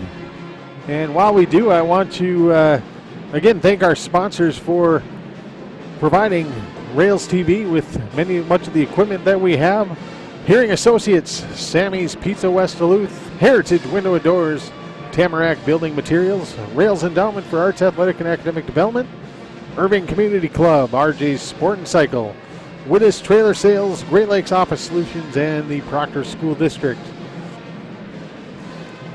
Again, folks, our next broadcast will be on Tuesday, November 20th, as we'll have the Mirage facing off here against the Hibbing-Chisholm Blue Jackets. And then again on November 23rd, Friday, November 23rd, the Mirage will take on Blake right here at the St. Luke Sports and Events Center. And again, great crowd here tonight as we open up this brand new facility. And a very entertaining game so far, as both teams very highly ranked in the preseason polls. And let's play hockey. The South St. Paul Packers were ranked number 4 in Class A. The Proctor-Hermantown Mirage number 5 in Class A. So a top 10 matchup here early on, and it's been everything that we expected, with a lot of great opportunities. The Mirage leading in shots 17-9 and lead on the scoreboard 1-0 after Michaela Finney scored on the power play in the second period with 4:32 remaining. She was assisted there by Alyssa Watkins, and so that's the first goal scored here in this arena by a varsity Mirage player. And so she gets obviously to keep the puck and enjoy that. And both teams now coming back on the ice, and you got to expect that we're going to see a lot more of Michaela Deering and also Ella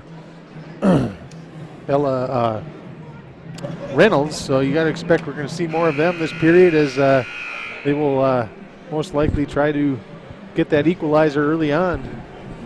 But both goalies playing well so far for the Packers. Paige Erickson with 16 saves, and the Mirage. Hey, I'll get there.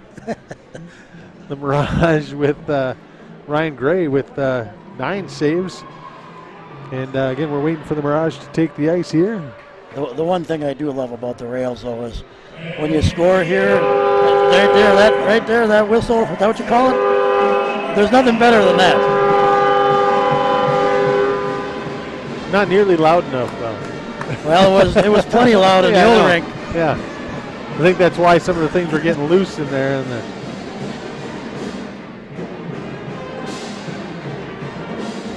now, just in between periods here, briefly, I ran into Michaela Finney and Alyssa Watkins' dads, and talking to them, and you know, their kids have always been in high performance programs, and you know, select this, select that, and then now you come here to the varsity and you play in the third line. Yeah. And guess what? They're doing a great job. Yep. And one of the dads said, it's great for them because it builds their confidence, you know. And I don't know if they will always get away with it, because people are going to figure out who they are really quickly. Right. But you know, they're really handling that transition well. They both played a period of JV, and now they're out here in the third line, and they're making a difference.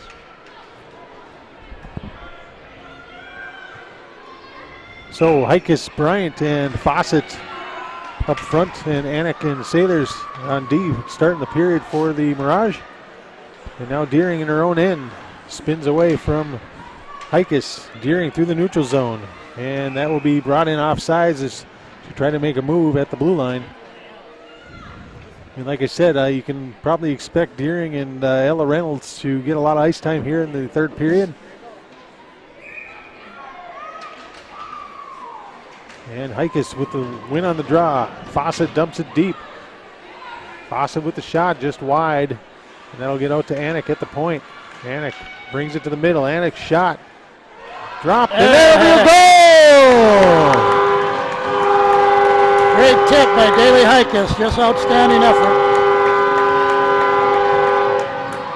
Nice shot from the point, and then Heikes right there for the tip up in the upper corner. Past Erickson, and it is now a 2-0 game. That's a big one early on here to start out with, 29 seconds into the period. So Heikes with the goal. And now the Mirage win the draw. Pass across to Fawcett. Fawcett brings it in. Hikus again with an opportunity. And some confidence now with this line. Scoring for your Proctor-Hermantown Mirage. An even strength goal. Number 12, her first goal of the season, Daily Hikus. She's assisted by number 27, Ella Enick, and number 6, Caitlin Fawcett. Time of the goal, 29 seconds. That's Hikus from Enick and Fawcett. Time of the goal, 29 seconds. So there you hear it, Hikus goal from Enick and Fawcett, and it is now two-goal lead, 2-0 here with 15:46 in the third period. And again, that goal kind of sparked the Mirage here a little bit, putting some pressure on early. Well, it's good to see that senior line get rewarded. Been playing hard tonight. The Daily Hikus has just tremendous hands. Here's a chance for the Packers, and Ryan Gray able to cover up.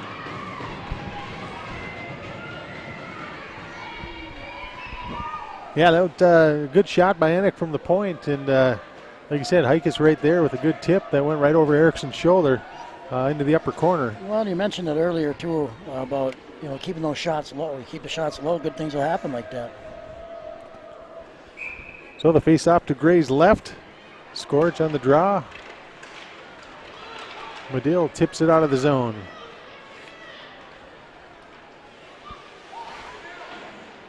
Pass up the boards to Binbaum. Nice move there by Skorich.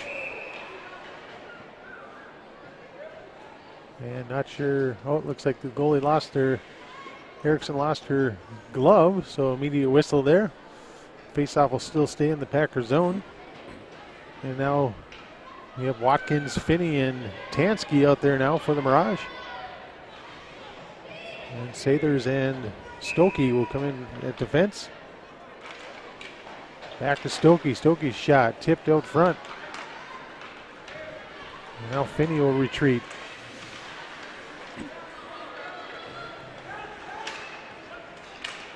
In come the Packers.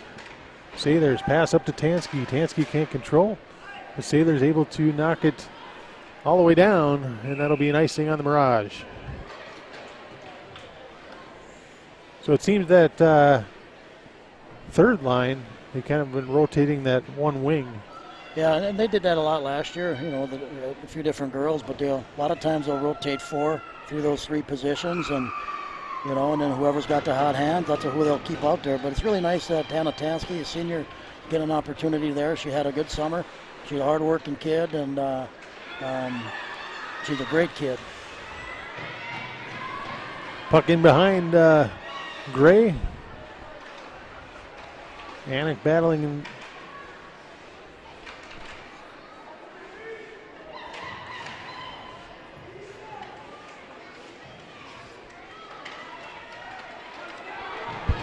Here's Watkins, one-on-one into the Packer zone. Tries to pass across to Anick, a little too far. Anick turns and fires. And now Deering tries to clear. Caitlin Fawcett, Kate keeps it in.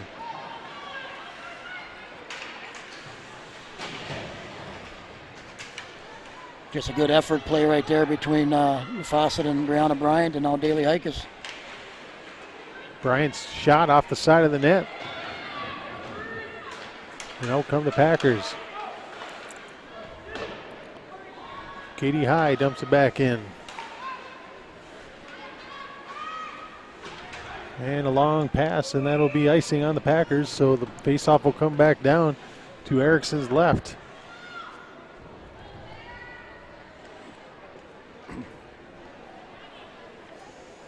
So the second line out there now, Skorich. You talk about that fourth line where they rotate 3 people, or excuse me, that third line rotating 4 people through. 2 of them from last year, Ashley Hansen and Sydney Skorich now are on that second line. So Hansen with it, feeds the point.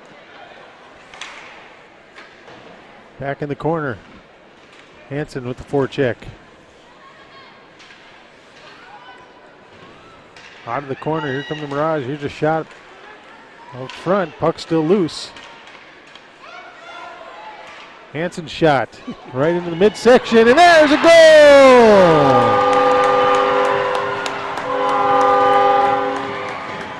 Just a great effort by Ashley Hansen to keep that puck in. She lifted the girl's stick, and she kept the puck in, got a nice shot off, and a great rebound by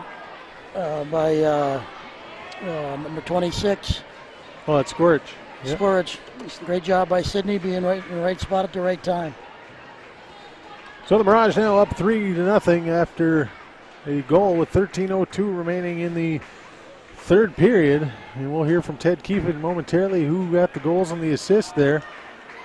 But looked like Erickson thought she had it on that shot from a sharp angle. And now the Mirage dump it in. Scoring for your Proctor-Hermantown Mirage is number 26, Sydney Skorich, her first goal of the year. She's assisted by number 8, Ashley Hansen. Time of the goal, 3:58. That's Skorich from Hansen. Time of the goal, 3:58. Here's a shot by the Packers just wide. So now we have, I believe, goals from all three lines, right? You're right, absolutely. It's a good way to start the year, get everybody some confidence. Yeah. So now here's Reynolds for the Packers into the zone. Cut off by Anik. Well, one of the conversations I had at in between periods with somebody was, Mirage are one of the very few single A teams in the state that'll play three lines. And then so you have the depth the way you do, where you can play, three lines and then, rotate a fourth through that third line and then also play, up to 6 defensemen. It just speaks of the depth of the program. Right. Here's Fawcett trying to clear. Hike is battling.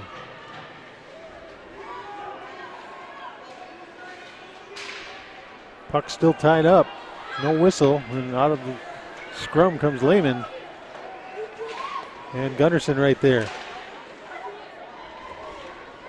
And that will be, Hikes will be called for a hook, it looks like. Yep. Daly Hikes will be called for a hooking penalty, and that'll give the South St. Paul Packers their third power play of the game. So far 0 for 2 on the power play so far. That's Hikes' second penalty tonight. It looks like you're going to have your starting 2 defensemen out there, and Ashley Hansen and Hannah Tansky to be the first killers. So the Packers looking to try to get back in this one. Down 3-0 with 11 minutes left. And now the pass back to Deering. Deering loses control. Tries to get over to Reynolds, and now it's knocked out by Hansen. Ramirez now back. Dumps it in deep. Over to Anik. Anik within the corner.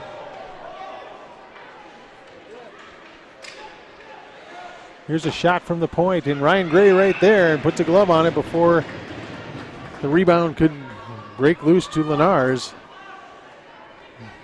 And the Mirage will switch up penalty killers here. So Katrina Martin, along with Sailors and looks like Bryant.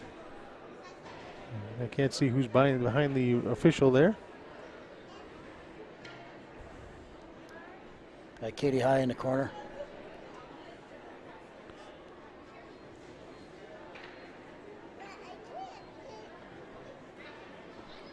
Not sure what's going on. Yeah, either. Is there something with the clock?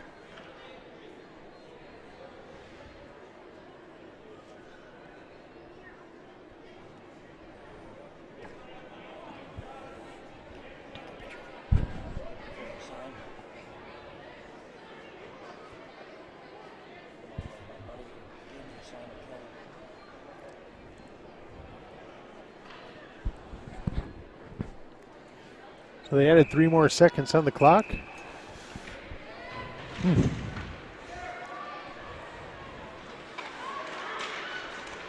Here's a shot. Rebound. Great chance for the Packers on the power play, and Ryan Gray right there puts a glove on it. And a good chance there by the Packer power play to get on the board, but Ryan Gray right there.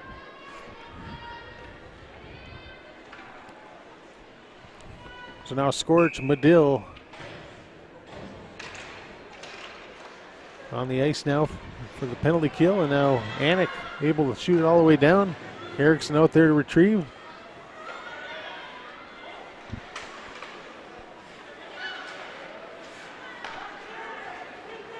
And now here's Reynolds. Reynolds into the zone. Reynolds tries the center. Here's a shot again, just wide.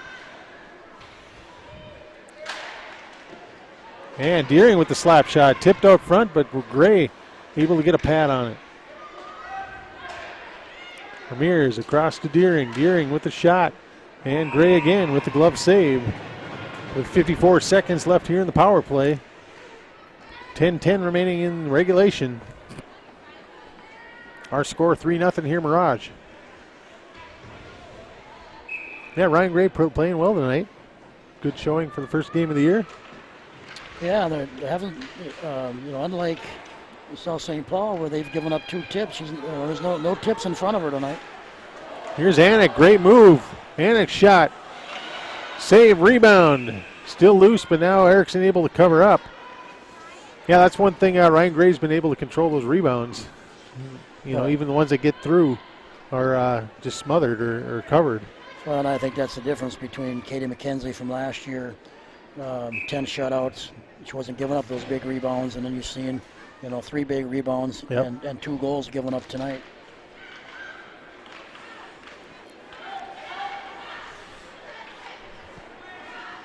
Here the Packers coming out of their own end. Long rink-wide pass. Here's Lenars. Lenars over to Rambam. Rambam shot. Again, Reynolds with the save and not giving up the rebound, as Lenars was right there in case there was a rebound. And Gray does a nice job of making sure that there's not a second chance. And now 22 seconds left in the power play. Face off. Back to Sexauer. Sexauer shot, and there is a goal for the Packers on the power play with 9:32 remaining. And that could spark some life here for the Packers, as they are now 1 for 3 on the power play. So a power play goal. And that one really, I don't know if it was deflected out front or if Gray was screened at all. Or yeah, it looked like it had been tipped, and we were controlling the game and the shots on goal. Now they've crept it up. It's 24-18 here, and we gotta keep the hammer down. You can't get complacent. Scoring the power play goal for the Packers. It's number 20, Bryn Sexauer. She's assisted by number 11, Justice Rambam, and number 5, Claire Lehman. Time of the goal, 7:28. That's Sexauer from Rambam and Lehman. Time of the goal, 7:28. Well, now we're seeing a little spark out of the Packers here after that goal. Some good sustained pressure going on here. Here's Heikes from behind her own net. Tries to get it out to Bryant. Battle in the corner. Out of the corner come the Packers. Shot, rebound, cleared away. Here's Fawcett giving chase. Fawcett able to clear. Lenars battling. Here's Heikes. Tips it ahead. Ramirez. And Heikes got to be careful there with the stick. Almost drawing another penalty.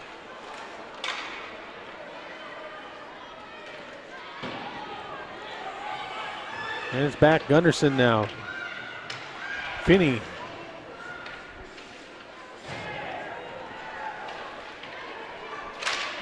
Here's a shot, just wide.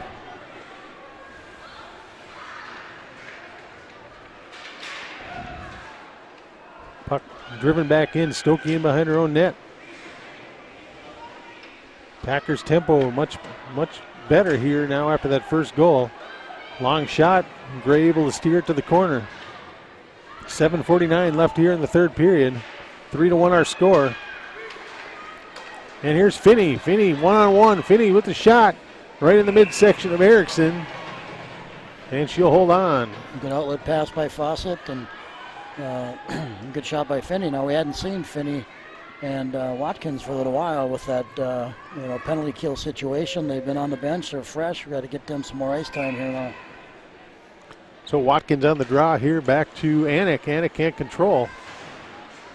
And she'll dump it into the corner. Tansky battling.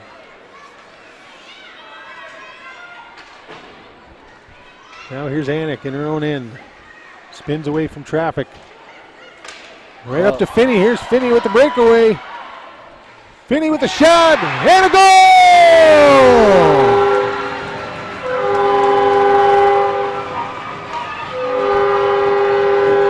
I knew that was over from the get-go. Like I mentioned before the game, the puck comes out of the net as fast as it came. For a second, I thought maybe it hit the post or something, but referee signals goal, and we now have a 4-1 game. All the netting's there, too.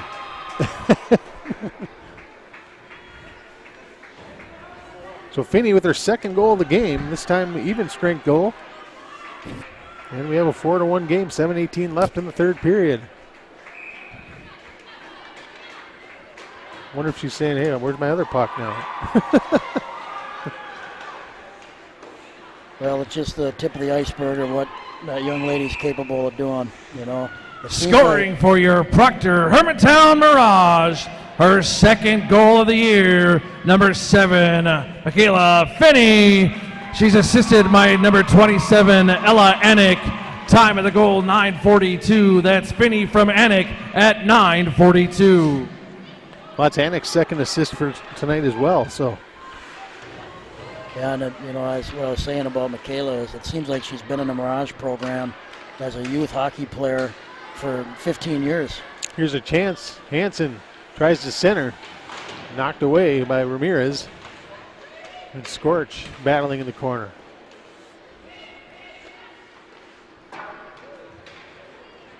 High shot off the glass. And back is Katie High. High gets slashed. No call. And now Scorch. Ramirez over to Deering. Deering with control into the neutral zone. Shot blocked by Katie High. Now Medill. Hike is battling.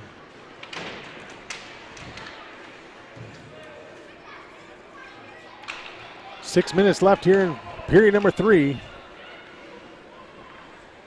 Mirage looking to open the season with victory here in the first game here at the St. Luke Sports and Event Center. Sailors over to Stokey, who battles in the corner for it. Brianna Bryant there as well. Bryant trying to clear the zone.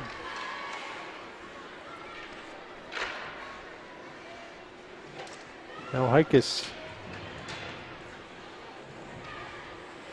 Going back to that goal, that couldn't have come at a better time. We were starting to lose momentum, and Finney with a big breakaway.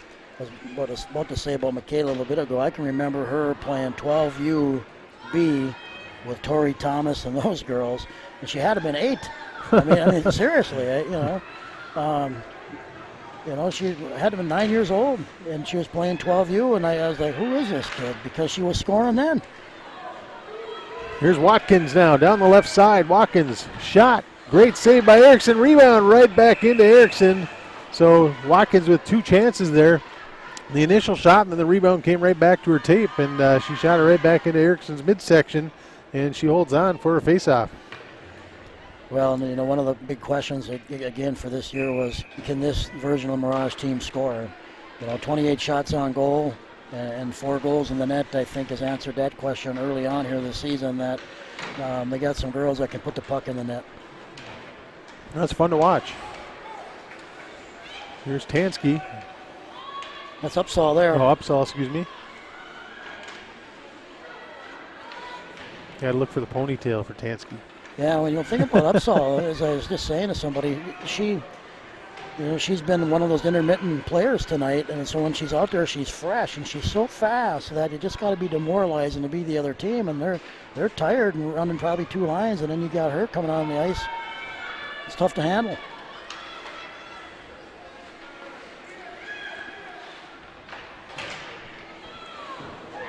Katrina Martin right in front to Upsall with the goal! Wow. First of all, what a terrific play by Katrina Martin to steal that pass. And then what a pass to Upsall, and Upsall's hands were sick. Huh? Can I stay at Ike's net?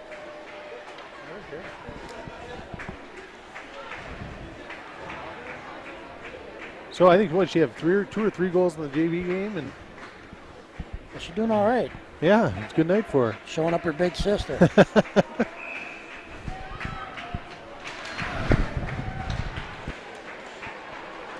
So the Mirage dump it deep. Here's Ashley Hansen in behind for Anik. Anik to the point. We see Haley Winkleski for the first time tonight at defense. Yeah, freshman. Made the team here as a freshman. The only person that did that last year was Ella Anik, and she's a big kid. So, Scoring for your Proctor-Hermantown Mirage, her first goal of the season, number 18, Aurora Upsall. She's assisted by number 19, Katrina Martin. Time of the goal, 12:59. That's Upsall from Martin at 12:59. So the Mirage dumping it back deep. Here's Medill in the corner. Clears it in behind the net. Daly Hikus over to retrieve. Hikus out of the corner with it. Loses control. And now it's cleared out to center ice. Medill dumps it right back in. Caitlin Fawcett now giving chase. And Deering slows things down behind her own net. Hikus flushes her out.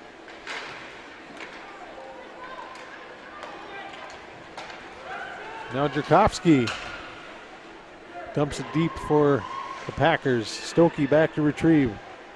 Tries to clear it back around to Sailors and gets it back herself. And the puck will be cleared out to center. And Hikus will be called for her 3rd penalty of the game here on a trip. So the Packers will be going back on the power play. And Ramirez with control. Erickson went to the bench, so an extra attacker out there for the Packers until the Mirage touched the puck. Here's Deering through the center ice. Deering cuts across. And Stokey will touch up, and that will bring a whistle, and the 4th power play now for the Packers as Daly Hikus gets called for her 3rd penalty of the game. This time it'll be tripping. And with 1:58 left here in regulation and a 5-1 score, the Packers looking to get on the board here again before the end of this one. well, and that's an area obviously that's got to be cleaned up by next week. Is not only when Daly gets a penalty, it hurts you. You're shorthanded, but she's also one of your best players on the team. Led the Mirage in scoring last year, and so to have her off the ice only benefits the other team.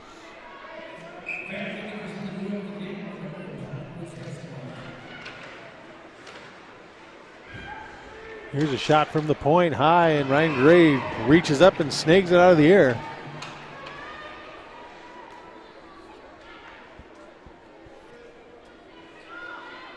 So it's interesting that the Packers don't have either Reynolds or Deering out there right now on the power play. Probably just trying to work on some things.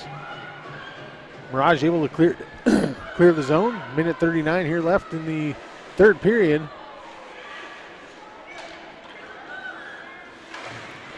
Start thinking of your 3 stars of the game. Yeah.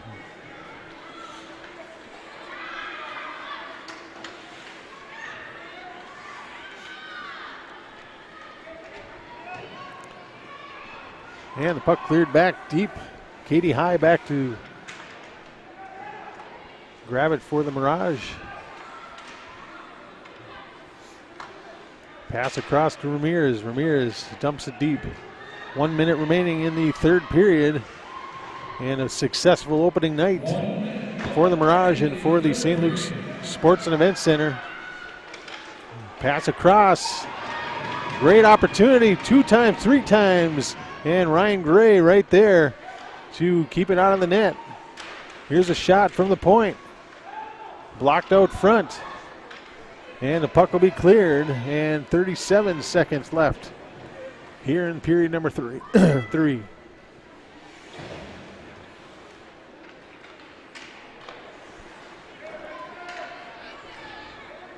Here come the Packers. Reynolds into the zone. Pass across to Ramirez. Ramirez shot. Steered away by Gray. Back to Deering. Deering shot. Again, tipped aside. Caitlin Fossa able to clear 9-8, 7-6. That should do it here for the season opener. And the Mirage will be victorious 5-1 over the South St. Paul Packers.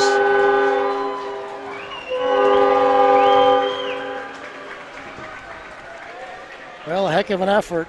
You know, it was first period, both teams feeling each other out, and the Mirage really kind of took over. And in this third period, when the Packers started to come back, and the big breakaway by Finney kind of put things away.